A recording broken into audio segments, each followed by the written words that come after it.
تو نبی پاک صلی اللہ علیہ وسلم کا طریقہ یہ ہے، سنت یہ ہے کہ اگر غسل کرنے کا وقت نہیں ہے یا ابھی غسل نہیں کرنا چاہتے ہیں تو پورا وضو کر لیں، جیسا نماز کے لیے وضو کیا جاتا ہے ویسا وضو کر لیں، اور جسم پر بدن پر کہیں نجاست لگی ہو اس نجاست کو دھو لیں، پاک کر لیں، پھر کھانا کھائیں، یہ بہتر طریقہ ہے۔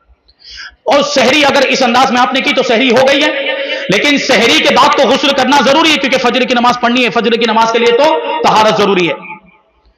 اگر ناپاکی کی حالت، وہ ناپاکی سب جانتے ہیں بھائی، ناپاکی کی حالت میں نماز نہیں پڑھی جا سکتی، بلکہ بہت سے لوگ تو یہ بہانہ کرتے رہتے ہیں عام طور پر، جب کسی کو کہا جائے بھائی نماز پڑھنے کے لیے آؤ تو کہتے ہیں کپڑے صحیح نہیں ہیں، کپڑے پاک نہیں ہیں، حالت صحیح نہیں ہے۔ ہوتا ہے ایسا آپ کے یہاں پہ بھی، ہمارے یہاں تو ہوتا ہے، جب کسی کو نماز پڑھنے کے لیے کہا جائے تو کیا کہتا ہے؟ کپڑے صحیح نہیں۔ بھائی تو کیسا مسلمان ہے کہ تیرے کپڑے صحیح نہیں ہے؟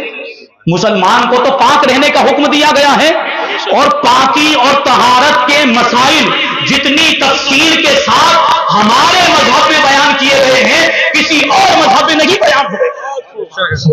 سب سے زیادہ پاک رہنے کا ہمیں حکم دیا گیا، اور سب سے زیادہ گندا تو آج مسلمان ہی رہتا ہے۔ سب سے زیادہ کوڑا کچرا اگر کسی کے محلے میں ہوتا ہے وہ مسلمان کا محلہ ہے۔ دیکھیں نا، آپ خود ہی اندازہ لگا لیں گے، سب سے زیادہ کچرا مطلب یہ کسی محمدن کا یہ علاقہ ہے۔ ایسا یہاں پر بھی ہوتا ہے نا، ہمارے یہاں بھی ہوتا ہے۔ اور ان کے علاقے میں چلے جاؤ، ان کے علاقے میں تو صاف صفائی، جبکہ صاف صفائی کا حکم کسے دیا گیا ہے؟ صاف صفائی کا حکم تو مسلمان کو دیا گیا ہے، اور مسلمان صاف صفائی سے دور بھاگتا ہے۔ ہمیں صاف صفائی کا پورا اہتمام کرنا چاہیے، اور ہمیشہ پاک رہنا چاہیے، صاف ستھرا رہنا چاہیے، کپڑے بھی پاک اور صاف ستھرے، کیونکہ ہمیں 5 وقت کی نمازیں پڑھنی ہے۔ ہر مسلمان پر 5 وقت کی نماز فرض ہے، تو پاک رہیں گے، صاف ستھرے رہیں گے، جب بھی نماز کا وقت آئے گا مسجد میں پہنچ کر نماز ادا کر لیں گے۔ ٹھیک ہے، تو سحری اگرچہ کر لی ہے ناپاکی کی حالت میں، لیکن فجر سے پہلے پہلے غسل کرنا ضروری ہے۔ سوال ہے کہ جیسے آپ نے شروع میں بھی ارشاد فرمایا کہ زبان گانے کے لیے نہیں ہے، اور یہاں پر سوال کیا گیا کہ آج کل کچھ نوجوان اپنے اسٹیٹس پر گانے وغیرہ لگاتے ہیں، اور کبھی کبھی ان گانوں پر گھر کی خواتین کے یا بچوں کے فوٹوز بھی اسٹیٹس پر ڈالتے گانوں کے ساتھ لگا کر، اس پر آپ کچھ نصیحت کریں؟ یہ دونوں چیزیں ناجائز و گناہ ہیں، اور اپنے گھر کی خواتین کے فوٹوز لگانا یہ بے حیائی ہے، بے غیرتی ہے، اور جو گھر کا ذمہ دار آدمی ہے اس کی یہ ذمہ داری بنتی ہے کہ اپنے گھر کی خواتین پر نظر رکھے۔ اگر وہ اس طرح کا کوئی کام کر رہی ہے تو ان کو وہ روکے کہ یہ مت کرو، یہ غلط ہے، شریعت میں اس کی اجازت نہیں، یہ گناہ ہے، یہ بے حیائی ہے، یہ بے غیرتی ہے۔ لیکن معلوم ہونے کے باوجود اگر گھر کا آدمی اپنے ماتحت خواتین کو ان برائی والے کاموں سے نہیں روکتا، جیسے کہ شوہر ہے، اس کی بیوی اس طرح کا کام کر رہی ہے اور وہ نہیں روکتا، باپ ہے اور اس کی بیٹی اس طرح کا بے حیائی والا کام کر رہی ہے، باپ نہیں روکتا ہے، تو ایسے شخص کو حدیث پاک میں دیوس فرمایا گیا، بے حیا بے غیرت فرمایا گیا، اور ایسے شخص پر لعنت فرمائی گئی ہے، اور ایسا شخص جہنمی ہے، یعنی اس کے اس گناہ کی سزا اسے جہنم میں ملے گی۔ تو حدیث پاک ہے کہ کلکم راعٍ وکلکم مسئول عن رعیتہ، کہ تم میں سے ہر شخص ذمہ دار ہے، اور تم میں سے ہر شخص سے، ہر ذمہ دار سے اس کے ماتحتوں کے بارے میں سوال ہوگا، یعنی میدان محشر میں جواب دینا پڑے گا۔ شوہر سے بیوی کے بارے میں سوال ہوگا کہ بیوی کو برائی سے روکا تھا کہ نہیں روکا تھا، بے پردگی سے، بے حیائی والے کاموں سے روکا تھا کہ نہیں، نیک کاموں کا نماز کا حکم دیا تھا کہ نہیں دیا تھا۔ باپ سے اولاد کے بارے میں پوچھا جائے گا، استاد سے شاگرد کے بارے میں پوچھا جائے گا، بادشاہ سے رعایا کے بارے میں پوچھا جائے گا۔ غرض یہ کہ دنیا میں جس کو بھی بڑا مرتبہ عطا فرمایا گیا، جس کو بھی حاکم اور ذمہ دار بنایا گیا ہے، ہر شخص سے اس کے ماتحتوں کے بارے میں سوال ہوگا، اور میدان محشر میں اس کو جواب دینا پڑے گا۔ تو ابھی سے جواب کی تیاری کر لے، ابھی سے اللہ کی بارگاہ میں جواب دینا ہے۔ اگر اس جواب میں کامیاب ہونا چاہتے ہیں تو اپنی ذمہ داری پورا کرے، اور اگر ناکام ہونا چاہتے ہیں، اور کون ناکام ہونا چاہے گا، تو توجہ مت دیجیے۔ ہر شخص کامیاب ہونا چاہتا ہے تو پھر ہمیں ضرور توجہ دینی چاہیے، اور آج کل تو بچوں پر اور زیادہ توجہ دینے کی ضرورت ہے کہ بچے بگڑ رہے ہیں، یہ جو سوشل میڈیا ہے نا بہت زیادہ ہمارے بچوں کو برباد کر رہا ہے، خراب کر رہا ہے. ہمارے بچے اس کی وجہ سے ہمارے بچوں کے اخلاق بھی بگڑ رہے ہیں اور ہمارے بچے خود بھی بگڑ رہے ہیں، اور سب سے بڑا نقصان دین اور ایمان کا نقصان ہو رہا ہے سوشل میڈیا کی وجہ سے. تو بچوں پر دھیان رکھیں.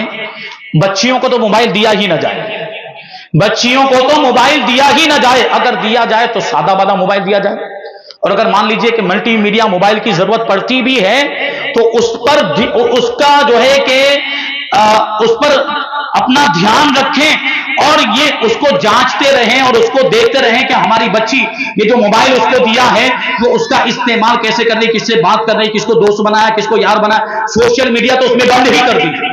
اگرچہ آپ نے ملٹی میڈیا موبائل دے دیا ہے لیکن فیس بک پر تالا لگا دیجئے، انسٹاگرام پر تالا لگا دیجئے. ایسا کوئی بھی ایپلیکیشن اس کو چلانے کی اجازت نہیں ہونی چاہیے، ورنہ پھر بے حیائی والے کام ہوتے ہیں.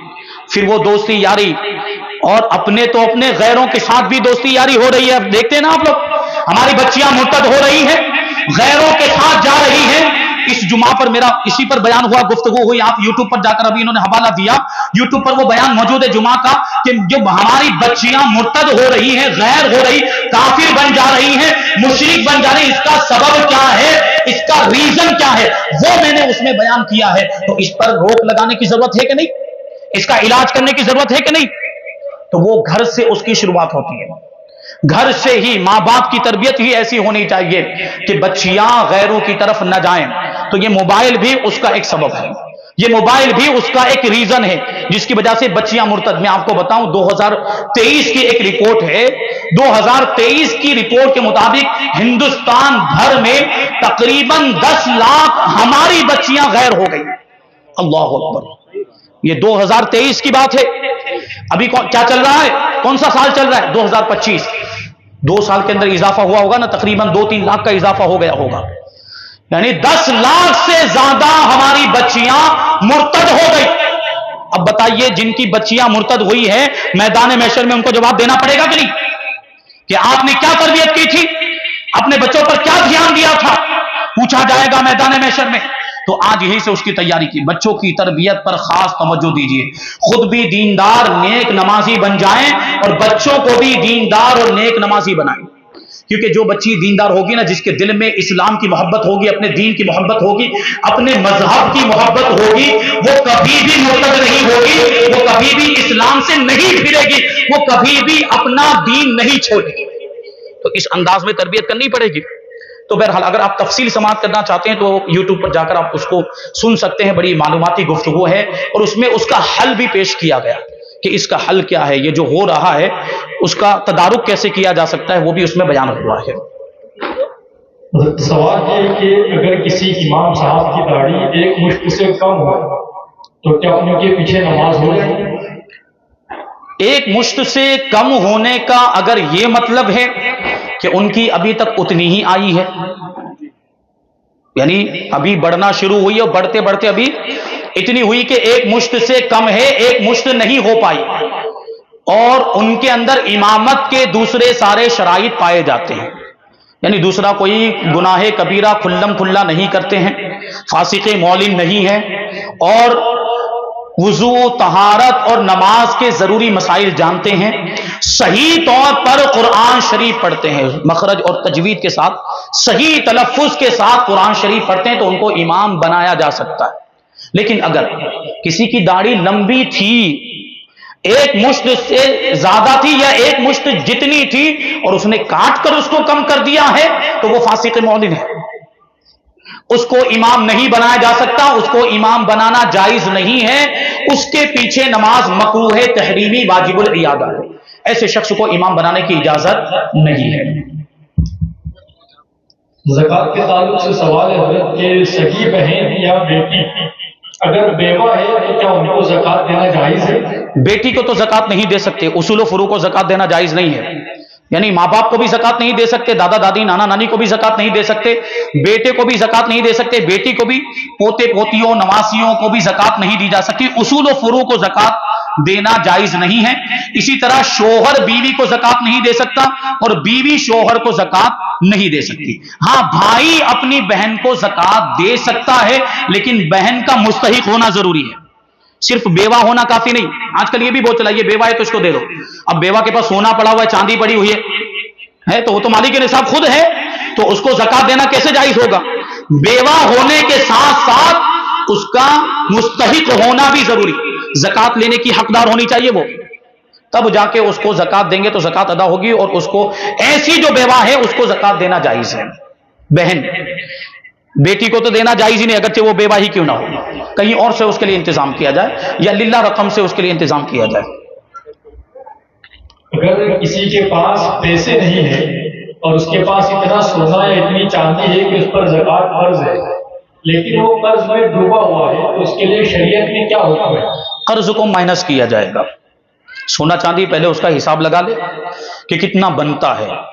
جب اس کا سال پورا ہو رہا ہے اس دن وہ حساب لگائے کہ ابھی سونے کی قیمت کیا چل رہی ہے, ابھی چاندی کی قیمت کیا چل رہی ہے, دونوں کو ملائے. مثال کے طور پر سونا چاندی کا جب اس نے حساب لگایا تو 12 لاکھ روپے بن گئے. کتنے بن گئے؟ 12 لاکھ. اور اس پر قرضہ ہے 10 لاکھ روپے کا. اب یہ 12 لاکھ میں سے 10 لاکھ روپے مائنس ہو جائیں گے. قرضہ مائنس ہو جاتا ہے, دین مائنس ہو جاتا ہے. دین اور قرضہ ان دونوں میں عموم خصوص مطلق کی نسبت ہے کہ ہر قرضہ دین ہے لیکن ہر دین قرضہ نہیں ہے. سمجھے آپ بات کو؟ قرضہ تو ہم اور آپ اس کو کہتے ہیں جو ادھار پیسہ لیا, اس کو قرض کہتے ہیں. لیکن دین ہر اس چیز کو کہتے ہیں جو ذمے میں باقی ہو, جس کا ادا کرنا, جس کی ادائیگی ذمے میں باقی ہو, ہر اس چیز کو دین کہتے ہیں. ایک مثال دوں آپ کو. آپ نے موبائل خریدا لیکن موبائل خرید کر قبضہ کر کے گھر لے کر تو آ گئے لیکن پیسے نہیں دیے ابھی تک.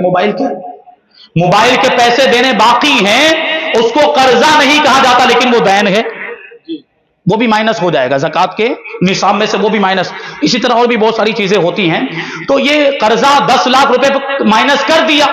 اب 12 لاکھ میں سے 10 لاکھ مائنس کیے, کتنے بچے؟ بھائی بولو, آپ بھی کچھ شامل ہو جائیے. آپ 2 لاکھ روپے بچے, تو اب اس پر 2 لاکھ روپے کی زکات واجب ہوگی. پورے 12 لاکھ کی زکات واجب نہیں ہوگی. قرضہ مائنس کرنے کے بعد دیکھا جائے گا کہ جو بچا ہے وہ نصاب کے برابر ہے یا نہیں, یا نصاب سے زیادہ ہے یا نہیں.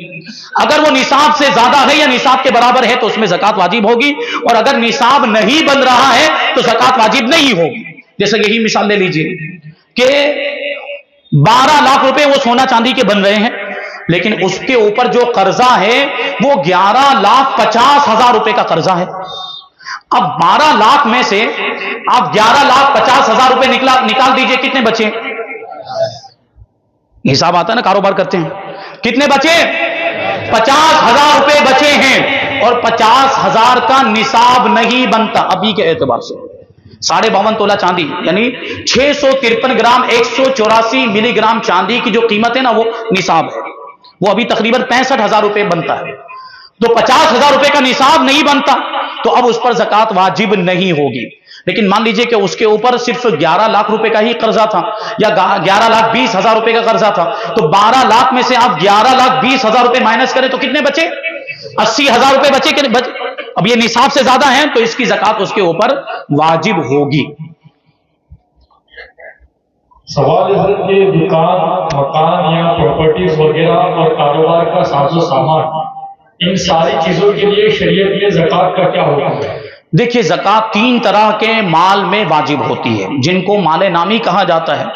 وہ تینوں طرح کے مال آپ سماعت کریں, اس کو ذہن میں بھی رکھیں کیونکہ اس میں بہت سارے لوگ غلط فہمی کا شکار ہو جاتے ہیں, مس گائیڈ ہوتے ہیں.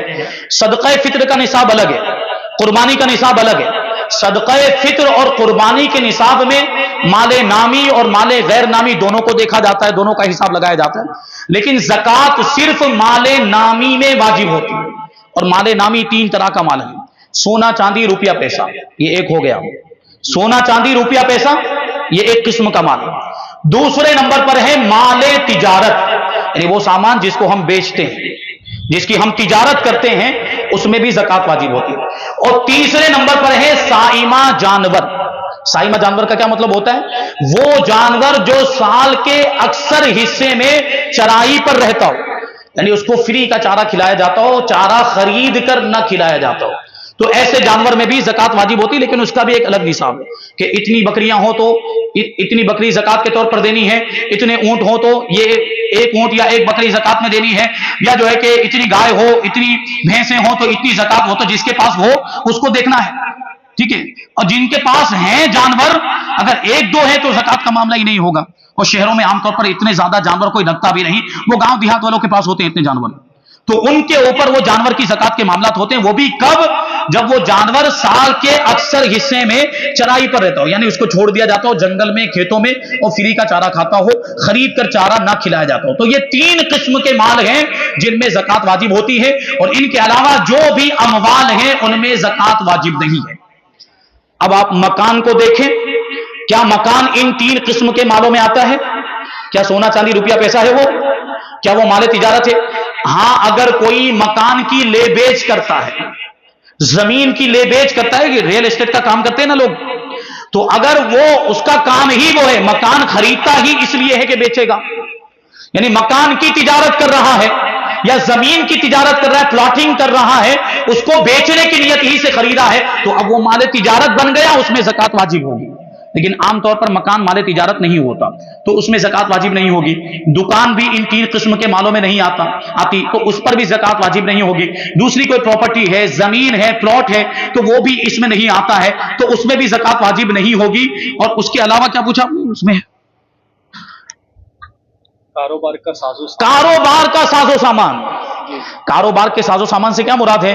جو اوزار اس میں استعمال ہوتے ہیں، جیسے مثال کے طور پر کوئی گیرج کا کام کرتا ہے تو ہتھوڑی، پانا، وہ پکڑ وغیرہ اس میں استعمال ہوتا ہے، وہ سب اس کے اوزار، تو ان اوزار کے اوپر بھی زکات واجب نہیں، کیونکہ یہ بھی ان تین قسم کے اموال میں نہیں آتا۔ اسی طرح سے اگر کوئی شخص ہے، یہ بھی سوال آتا ہے اکثر ہمارے پاس، وہ کمپیوٹر کا کچھ کام کرتا ہے، کمپیوٹر گرافکس کا کام کر رہا ہے یا کچھ اس طرح کا کام کر رہا ہے، تو وہ لوگ سوال پوچھتے ہیں کہ حضرت یہ جو میرا کمپیوٹر ہے کیا اس کے اوپر زکات واجب ہوگی؟ میرے کمپیوٹر کی مالیت، اس کی ویلیو پر زکات واجب ہوگی؟ تو آپ دیکھ لیں، یہ جو اصول میں نے بتایا، کیا کمپیوٹر ان تین قسم کے مالوں میں آتا ہے؟ کیا وہ سونا چاندی روپیہ پیسہ ہے یا مال تجارت ہے یا سائمہ جانور ہے؟ سائمہ جانور تو ہو ہی نہیں سکتا ہے کمپیوٹر۔ سمجھ میں آئی بات؟ تو اس کمپیوٹر پر بھی یعنی اس کی مالیت پر بھی زکات واجب نہیں ہے۔ ہاں، اگر کسی کے پاس مکان ہے، کبھی ایکسٹرا مکان ہوتا ہے اور اس کو کرائے پر چڑھا دیا جاتا ہے، تو مکان کی ویلیو پر اب بھی زکات واجب نہیں ہوگی، لیکن اس سے جو کرایہ حاصل ہو رہا ہے نا، وہ کرایہ اگر نصاب کے برابر ہے یا دوسرے مال کے ساتھ مل کر نصاب بن جا رہا ہے تو اس پر زکات واجب ہوگی، اس پر زکات واجب ہوگی۔ یہ بات آپ ذہن میں رکھیں۔ لیکن اگر ہم صدقہ فطر کے نصاب کی بات کریں یا قربانی کے نصاب کی بات کریں، تو اگر کسی کے پاس ایکسٹرا مکان ہے جو حاجت اصلیہ میں نہیں آتا، تو اب صدقہ فطر اور قربانی کے نصاب میں اس کو شمار کیا جائے گا، اور صدقہ فطر بھی واجب ہو جائے گا اور قربانی بھی واجب ہو جائے گی، کیونکہ وہاں مال نامی اور مال غیر نامی دونوں کو دیکھا جاتا ہے۔ صدقہ فطر قربانی اور زکات کے نصاب میں دو طرح کا فرق ہے۔ زکات صرف مال نامی میں واجب ہوتی ہے، اور صدقہ فطر اور قربانی مال نامی اور مال غیر نامی دونوں کے اعتبار سے واجب ہوتی ہے، دونوں چیزیں۔ اور دوسرا جو فرق ہے وہ یہ ہے کہ زکات میں سال پورا ہونا ضروری ہے، کہ ابھی کوئی آدمی مالک نصاب بنا تو فوراً زکات واجب نہیں ہو جاتی، آئندہ سال واجب ہوتی ہے، ایک سال پورا ہونے پر واجب ہوتی ہے۔ لیکن قربانی اور صدقہ فطر میں ایسا نہیں، اگر کوئی شخص عید کے دن مالک نصاب بن گیا ہے اس پر صدقہ فطر واجب ہو جائے گا، اور اگر کوئی قربانی کے 3 دنوں میں مالک نصاب بن جائے تو اس پر قربانی واجب ہو جائے گی، اس میں سال گزرنا ضروری نہیں ہے، کہ اگر قربانی کے 3 دنوں میں سے کسی دن میں وہ مالک نصاب بن جاتا تو یہ نہ سوچے کہ آئندہ سال کروں گا، ابھی تو میں مالک نصاب بنا ہوں، تو یہاں زکات جیسا نہیں ہے، اسی سال اس کو قربانی کرنی پڑے گی، نہیں کرے گا تو گنہگار ہوگا اور صدقہ بھی دینا پڑے گا۔ تو یہ بات آپ ذہن میں رکھیں۔ قربانی کے نصاب، وہ قربانی، صدقہ فطر اور زکات کے نصاب میں یہ 2 طرح کا فرق ہے۔ سوال ہے کہ کسی سے کوئی چیز گروی لینا اور پھر اسے یوز کرنا، جیسے مکان یا بائک وغیرہ یا موبائل، اس کا استعمال کرنا کیسا ہے، جبکہ اس چیز کا مالک یوز کرنے کی اجازت دے رہا ہے؟ دیکھیے، کوئی چیز گروی لی جاتی، یعنی ہم نے اپنے پاس کسی کی کوئی چیز گروی رکھی، تو اس کا مقصد کیا ہوتا ہے اس کے بدلے میں اس کو پیسے دیے جاتے کہ نہیں سامنے والے کو؟ قرض ہوتا ہے اس میں. تو قرض کسی کو دے کر اس سے کسی بھی طرح کا نفع حاصل کرنا جائز نہیں ہے. صرف پیسوں کا نفع حاصل کرنا یہی سود اور بیاج نہیں ہے کہ آپ نے کسی کو 20,000 روپے قرضے کے طور پر دیے اور واپس لوٹانے میں کیا شرط لگائی کہ آپ کو 22,000 روپے دینے پڑیں گے. تو 20,000 تو 20,000 کے بدلے میں ہو گئے. جو 2,000 ہوئے اس کو ہم لوگ کیا بولتے ہیں؟ بیاج بولتے ہیں کہ نہیں؟ حرام ہے. بیاج حرام ہے نا اسلام کے اندر. تو یہ روپیے پیسے کا فائدہ لینا، نفع لینا، یہ بھی حرام، ناجائز و گناہ ہے. اور دوسرا کوئی فائدہ قرض کے ذریعے سے لینا وہ بھی ناجائز و گناہ ہے. حدیث پاک ہے کل قرض جر منفعتا فهو ربا.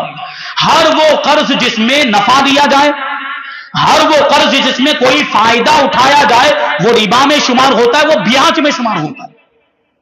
تو یہاں بھی فائدہ اٹھایا جا رہا ہے کہ نہیں؟ سامنے والے کو قرض دے کر اس کی چیز استعمال کر رہے ہیں. یہ فائدہ اٹھانا ہوا کہ نہیں؟ یہ جائز ہے؟ ناجائز ہے، گناہ ہے. گروی رکھی ہوئی چیز کو جس کے پاس گروی رکھی وہ خود بھی استعمال نہیں کر سکتا ہے اور اس کا مالک بھی استعمال نہیں کر سکتا، کیونکہ یہ تو چیز اس کی ہے ہی نہیں جس کے پاس رکھی گئی ہے. تو وہ کیسے استعمال کر سکتا ہے؟ اور اس کا مالک اس وجہ سے استعمال نہیں کر سکتا چونکہ اس کا اب قبضہ نہیں رہا، اس کا قبضہ نہیں ہے. اور ضمانت کے طور پر، گارنٹی کے طور پر قرض خواہ کے پاس اس نے اس چیز کو رکھا ہوا ہے. تو ابھی وہ جب تک اس کے پاس وہ رکھی ہوئی وہاں تک اس کو وہ خود بھی استعمال نہیں کر سکتا، مالک بھی.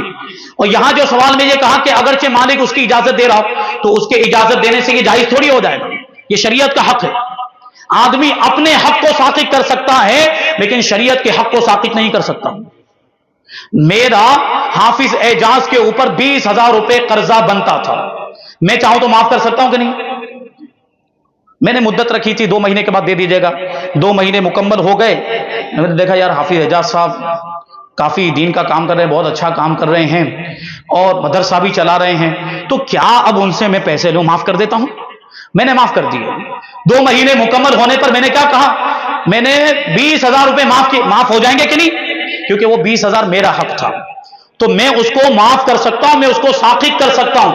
لیکن یہاں جو یہ حکم بیان ہو رہا ہے یہ شریعت کا حق ہے، ہمیں اپنا حق ساقط کرنے کا اختیار ہوتا ہے لیکن پروردگار اور شریعت کا حق ساقط کرنے کا اختیار نہیں ہوتا. تو یہاں یہ جو گروی رکھی ہوئی چیزیں ہوتی ہیں اس کا استعمال کرنا جائز نہیں، چاہے پھر وہ مکان ہو، دکان ہو یا بائک ہو، گاڑی ہو، موبائل ہو، کسی بھی چیز کا استعمال جائز نہیں ہے. کسی کو قرض دیے لیکن ابھی تک اس نے پیسے واپس نہیں لوٹائے تو کیا پیسوں پر بھی زکات نکالنی ہوگی؟ جی، جو قرضہ آپ کسی کو دیتے ہیں اس کے مالک آپ ہی ہیں. کسی کو آپ نے قرضہ دیا ہے تو وہ لوٹائے گا کہ نہیں آپ کو؟ کبھی نہ کبھی جو مدت رکھی ہے تو اس کے مالک آپ ہی ہیں اور اس کی زکات بھی آپ کے اوپر واجب ہے. یعنی نفس وجوب ہو جاتا ہے، وجوب ادا کا مسئلہ ہے. اب وہ جو پیسے آپ نے ان کو دیے ہیں جب تک نصاب کا 5واں حصہ آپ کو اس میں سے حاصل نہیں ہو جاتا ادائیگی واجب نہیں ہوگی، لیکن زکات تو واجب ہو رہی ہے. ٹھیک ہے. اور مان لیجئے کہ 2 سال کے بعد، 3 سال کے بعد وہ قرضہ آپ کو وصول ہوا، وہ پیسے آپ کے پاس آئے، تو اس کا یہ مطلب نہیں کہ اب وہ جو آخری والا سال ہے صرف اسی کی زکات دینی پڑے گی. نہیں، بیچ میں 2 سال گزرے ہیں تو دونوں سال کی زکات دینی پڑے گی. اس لیے بہتر یہ ہے کہ قرضہ بھی اگر ہم نے کسی کو دیا ہے تو سال بہ سال اس کی زکات ادا کرتے رہیں تاکہ حساب کرنے میں بعد میں گڑبڑی نہ ہو. کیونکہ اگر مثال کے طور پر 5 سال کے بعد آپ کے پاس وہ پیسے آئے ہیں تو اب آپ کو 5 سال کی زکات ادا کرنی ہے تو حساب کرنا پڑے گا، لے کر بیٹھنا پڑے گا کہ 5 سال پہلے میرے پاس کتنا مال تھا، اس میں یہ پیسے بھی ملاؤ، اس کی بھی زکات ادا کرو. اب اس کے بعد والا سال آئے گا، وہ پیسے پھر حساب لگاؤ اور اس میں سے جتنی زکات کی جو رقم اس سے پہلے والے سال آپ ادا کر چکے ہیں اس کو مائنس کر دیں گے. مائنس کرنے کے بعد جو بچا ہے اس کا 2.5% آپ کو نکالنا ہے. پھر تیسرا سال آیا تو پہلے سال جو ادا کر چکے ہیں وہ بھی مائنس ہو جائے گا، دوسرے سال جتنی رقم ادا کر چکے وہ بھی مائنس ہو جائے گا. اب تیسرے سال جو بچا ہے اس کا حساب لگانا ہے اور اس کی زکات ادا کرنی ہے، اس کا 2.5% نکالنا ہے. حساب میں گڑبڑ ہو سکتی کہ نہیں؟ کیسے یاد رکھیں گے آپ؟ تو بہتر یہی ہے کہ اگر آپ نے کسی کو قرضہ دیا ہے، اگرچہ بعد میں پیسہ ملنے والا ہے، آپ کا سال مکمل ہو گیا ہے، اس کی بھی آپ زکوٰۃ ادا کر دیں کہ اس طرح آپ بری الذمہ ہو جائیں گے۔ اگر وہ زکوٰۃ جو پیسے قرض کے طور پر دیے اگر واپس آنے کی امید نہیں ہے کہ وہ قرض واپس دے گا یا نہیں دے گا تو کیا ہوگا؟ دیکھیے، واپس آنے کی امید نہ ہونے کا مطلب یہ ہے کہ بالکل ہی اس کا چانس نہیں ہے۔ صرف سوچ لیا کہ نہیں آئیں گے یہ کافی نہیں، صرف اپنے اعتبار سے سوچ لیا کہ نہیں آئیں گے یہ کافی نہیں، عام حالات میں آنے کی امید ہوتی ہے، کیونکہ آدمی اپنے پیسے کبھی چھوڑتا نہیں ہے۔ نہیں ملے تو پولیس کا سہارا لیتا ہے، نہیں ملے گنڈوں کا سہارا لیتا ہے، پیسے چھوڑتا ہے کیا آدمی؟ نہیں ہوتا۔ یہ صورت کب پیش آ سکتی ہے؟ جب جس کو قرضہ دیا وہ ظالم و جابر ہو، گنڈا موالی ہو۔ جس کو آپ نے پیسے دیے ہیں ظالم و جابر ہے، گنڈا موالی، آپ کئی مرتبہ اس سے مانگ چکے ہیں، نہیں دے رہا، اور اس نے اب کی مرتبہ صاف انکار کر دیا کہ جا تجھ سے جو ہو سکے وہ کر لے، نہیں دوں گا۔ اب وہ ہے پہلے سے گنڈا موالی، ہم اس سے مقابلہ نہیں کر سکتے، ہم اس سے جنگ نہیں کر سکتے، زبردستی اس سے حاصل نہیں، جبکہ شریعت کا حکم ہے یہ کہ کسی کو ہم نے قرض دیا ہے اور پیسے ہونے کے باوجود، استطاعت ہونے کے باوجود ہمارا قرضہ نہیں لوٹا رہا ہے، تو ہم نے جو قرضہ دیا ہے اسی کی جنس کی کوئی چیز اٹھا کر اس کی اجازت کے بغیر بھی لے کر آ سکتے ہیں اپنے قرضے کے بدلے میں۔ جیسے ہم نے کسی کو 10,000 روپے دیے، لوٹا نہیں رہا، اور 10,000 روپے اس کے پاس ہیں، ایک تو یہ کہ نہیں ہے تو معاف کیا جائے، یا جو ہے کہ مہلت دے دی جائے تو اس پہ ثواب ملتا ہے، لیکن ہونے کے باوجود نہیں دے رہا تو ہم اس کی آفس میں جا کر، اس کے دفتر میں جا کر، اس کے گھر میں جا کر 10,000 روپے رکھے ہونا، اس کی اجازت کے بغیر بھی اٹھا کر لا سکتے ہیں، لیکن کب؟ جب مدت مکمل ہو چکی ہو تب۔ ابھی آپ نے 2 مہینے کی مدت لگائی اور 1 مہینے میں جا کے وہاں سے، تو پھر یہ چوری کہلائے گی بھائی۔ جب مدت مکمل ہو گئی ہے اور اب استطاعت ہونے کے بعد بھی نہیں دے رہا ہے تب یہ حکم ہے، لیکن گنڈا موالی ہے تو پھر وہاں تو یہ بھی نہیں کر سکتے، ورنہ مارے گا، پیٹے گا، اور ہو سکتا ہے گولی بھی چلا دے۔ گنڈوں کا حال ایسا ہوتا ہے۔ تو جہاں بالکل ہی امکان نہ رہے، بالکل بھی پاسبلٹی نہیں رہی کہ اب پیسہ آئے گا، تو ایسی صورت میں اس کی زکوٰۃ ساقط ہو جاتی ہے، اس کی زکوٰۃ معاف ہو جاتی ہے۔ لیکن یہ یاد رکھیں آپ کہ بالکل بھی امکان نہ رہے تب یہ حکم ہے، ورنہ عام حالات میں تو امکان ہوتا ہی ہے کہ آ جائیں گے، آج نہیں تو کبھی نہ کبھی آ ہی جائیں گے، تو عام حالات میں یہ حکم نہیں ہوگا بلکہ اس کی زکوٰۃ دینی پڑے گی۔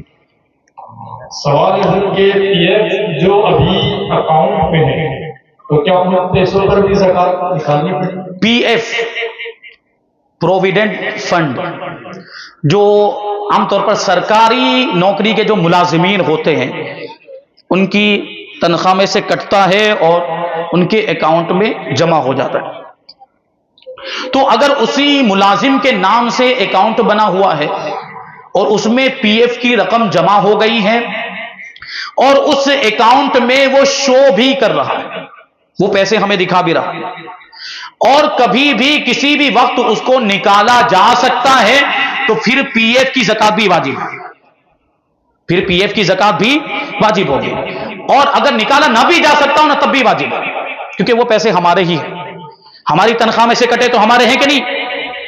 ہماری تنخواہ میں سے کٹے تو پیسے ہمارے ہی ہیں، لیکن پھر وہی قرض والا حکم آ جائے گا کہ اگر قبضے میں نہیں آ سکتے ہیں تو پھر بعد میں آنے کے بعد ادائیگی واجب ہوگی، لیکن بہتر یہی ہے کہ سال بسال اس کی بھی زکوٰۃ ادا کرتا رہے۔ یہ سال ابھی پورا ہوا، ان کے پاس بھی کچھ رقم موجود اور پی ایف کی بھی رقم ان کو پتا چل رہا ہے کہ اتنی رقم ہے، تو اس کو بھی اس میں شامل کر لے اور اس کی بھی زکوٰۃ ادا کر دے، تاکہ بعد میں الگ سے حساب نہ لگانا پڑے۔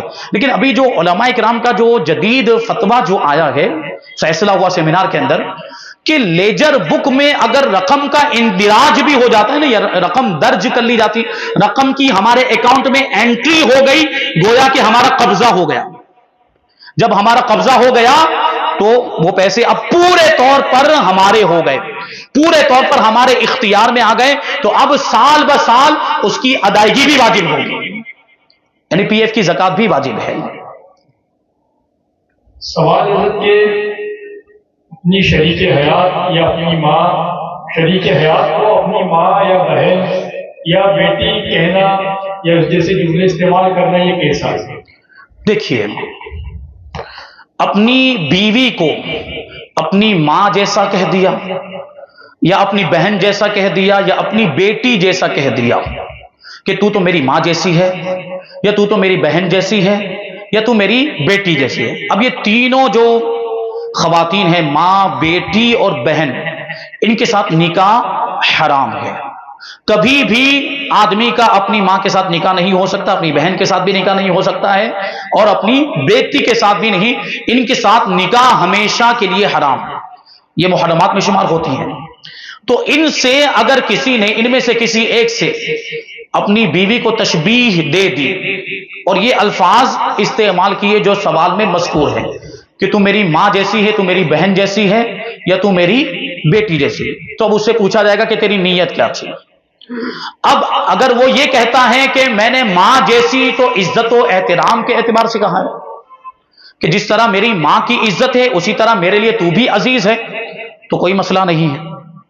یا اگر وہ کہتا ہے کہ میں نے طلاق کی نیت کی تھی، تو طلاق واقع ہو جائے گی، طلاق بائن واقع ہوگی، یعنی نکاح فوراً ختم ہو جائے گا، ایک طلاق ہو گئی. اب اگر اس کو پھر سے رکھنا چاہتا ہے تو نئے مہر کے ساتھ نیا نکاح کرنا پڑے گا. اور اگر اس نے زہار کی نیت کی ہے تو یہ زہار ہو جائے گا. زہار کا مطلب کیا ہوتا ہے کہ اب عورت سے قربت کرنا جائز نہیں، عورت سے ہم بستری کرنا بھی جائز نہیں، بوسہ لینا بھی جائز نہیں، جب تک کہ زہار کا کفارہ ادا نہیں کر دیتا. اور زہار کا کفارہ ایک غلام آزاد کرنا ہے، یا 2 مہینے کے روزے رکھنا ہے مسلسل، یا 60 مسکینوں کو کھانا کھلانا ہے. یہ کفارہ جب تک ادا نہیں کر دے گا وہاں تک عورت کے قریب جانا اس کے لیے جائز نہیں ہوگا، جبکہ اس نے ان جملوں سے زہار کی نیت کی. لیکن اگر اس نے عزت اور تکریم کی بھی نیت نہیں کی، تعظیم کی بھی نیت نہیں کی، طلاق کی بھی نیت نہیں کی ہے، زہار کی بھی نیت نہیں کی ہے، بلکہ اس نے تحریم کی نیت کی ہے. تحریم مطلب حرام ہونے کی نیت کی ہے. کیا مطلب کہ تو مجھ پر ایسے ہی حرام ہے جیسے میری ماں حرام ہے، تو مجھ پر ایسے ہی حرام ہے جیسے میری بہن حرام ہے، تو مجھ پر ایسے ہی حرام ہے جیسے میری بیٹی حرام ہے. تو یہ ایلا ہو جائے گا. ایلا کا کیا مطلب ہوتا ہے؟ 4 مہینے کی اس کی مدت ہوتی ہے. 4 مہینے کے اندر اگر اس نے اپنی بیوی سے ہم بستری کر لی، اپنی بیوی سے قربت کر لی، تو وہ قسم ٹوٹ جائے گی اور قسم کا کفارہ دینا پڑے گا. جو قسم کا کفارہ ہوتا ہے وہ اس کو دینا پڑے گا. یعنی ایک غلام کو آزاد کرنا، یا 10 مسکینوں کو کھانا کھلانا، یا 10 مسکینوں کو کپڑا پہنانا، یا 3 دن کے روزے رکھنا، یہ قسم کا کفارہ ہوتا ہے. ٹھیک ہے، تو قسم کا کفارہ دینا پڑے گا. لیکن اگر 4 مہینے مکمل ہو گئے تو اس میں بھی ایک طلاق بائن واقع ہو جائے گی بیوی پر. یہ اس وقت ہوگا جب تحریم کی نیت کی. لیکن یہ جملے بولنے میں اس نے کوئی بھی نیت نہیں کی، نہ ہی تعظیم و تکریم کی نیت کی ہے، نہ زہار کی نیت کی ہے، نہ ہی طلاق کی نیت کی ہے، نہ ہی تحریم کی نیت، کوئی بھی نیت نہیں کی، تو کچھ بھی نہیں ہوگا. نہ ایلا ہوگا، نہ طلاق ہوگی، نہ زہار ہوگا، نہ کچھ اور. اب یہ اس کی نیت پر ڈیپینڈ کرتا ہے کہ اس نے کس نیت سے بولا ہے. بہرحال اگر کسی نے ایسے جملے بولنے نہیں چاہیے. میاں بیوی ہے، وہ آپ کی بیوی، آپ کی ماں تھوڑی ہے تو آپ اس کو ماں سے تشبیہ دے رہے ہیں. آپ کی بیٹی تھوڑی ہے تو آپ اس کو بیٹی سے تشبیہ دے رہے ہیں. تو ایسے جملے ہرگز نہیں بولنا چاہیے. ٹھیک ہے، لیکن اگر کسی نے بول دیا تو وہ علماء سے رابطہ کرے، مفتیان کرام کی بارگاہ میں حاضر ہو، دارالافتاء ہو، وہاں جائے اور ان کو اپنی پوری کیفیت بیان کرے، کیا نیت تھی، کیا ارادہ تھا، کیوں بولا، وہ سب کچھ بیان کرے. پھر وہ جو حکم بتائیں اس کے مطابق عمل کرے. آخری ایک سوال جو بھی آیا ہے اس پر پھر آپ نصیحت فرما کر میں اپنی اختتام کی طرف لے جائے کہ نفل نماز میں جماعت قائم کرنا کیسا؟ عام طور پر صلاۃ التسبیح کی نماز میں جماعت کا اہتمام کیا جاتا ہے، یہ کرنا کیسا؟ نفل نماز کی جماعت اگر تداعی کے ساتھ ہو، یعنی اعلان کے ساتھ ہو، تو مکروہ تنزیہی ہے. امام نے لکھا ہے فتاوی رضویہ شریف کے اندر کہ نفل کی جماعت، صلاۃ التسبیح بھی نفل ہے، اگر تداعی کے ساتھ ہو. اب تداعی اور اعلان کا مطلب کیا ہوتا ہے تو اس میں اختلاف ہے. بعض علماء نے کہا کہ اگر 3 لوگ جمع ہو گئے تب بھی تداعی ہو جائے گی. بعض لوگوں نے کہا کہ 4 جمع ہوئے تب تداعی ہوگی. اس میں اختلاف ہے. لیکن ابھی جو بعض جگہوں پر ہم لوگ دیکھتے ہیں کہ باقاعدہ اس کی جماعت کا اہتمام 3 کیا 4 کیا اس سے زیادہ ہی ہوتے ہیں، تو تداعی پائی ہی جاتی ہے. جو تداعی جو لفظ آیا ہے نا، وہ سارے علماء کے نزدیک جو طریقہ ابھی رائج ہوا ہے اس میں سارے علماء کے نزدیک تداعی پائی جاتی ہے. تو یہ مکروہ تنزیہ. لیکن ایک بات یاد رکھیں کہ مکروہ تنزیہ گناہ نہیں ہوتا.